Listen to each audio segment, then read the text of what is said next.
The initial chords happen quite quickly, but then of course it's, you know, I think we've spent quite a few months kind of shaping it and tweaking it and changing it and trying to find something that retained your interest for, you know, for the kind of 4 minutes it lasts, you know.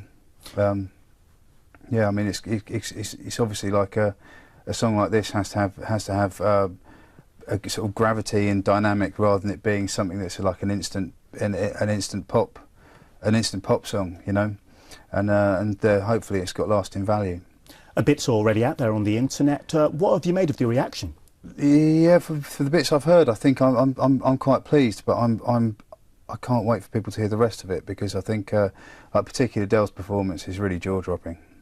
And what was it like actually finishing the song in this very studio? What was that feeling like? No, it's phenomenal. I mean, you know, watching the sort of result of this sort of a period of labour come to fruition, and especially with you know, having sort of demoed the sort of orchestral side of things, and then had someone orchestrate it, and then to actually see it performed was quite a moment, really, and especially like, you know, to finally see a few people's reactions to the song, I think was like, I think we felt like we nailed it. For you, an incredible 12 months for both you and Adele. You know, the Grammys, the Brits, you know, the biggest selling album in the world. How does getting to do a Bond theme rank amongst all of that? No, it's a total honour. I mean, I guess it's one of those things that until you asked to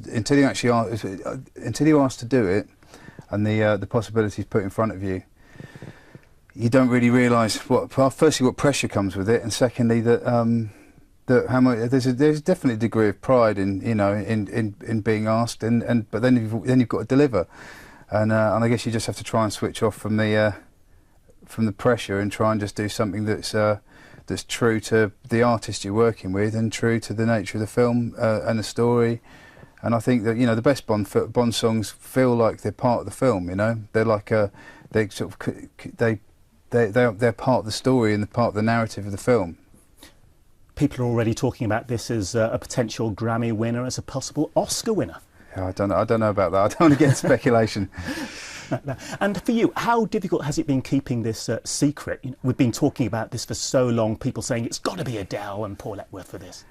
Yeah, I mean, it's, you know, I'm often surprised that things don't leak out quicker, but this has definitely been a kind of a sort of MI6 like subterfuge to try and keep it under wraps, and I think you know, I'm just eager to see when people finally hear the full track and her vocal performance, and I think I'm looking forward to seeing what people think, you know, people really make of it, you know.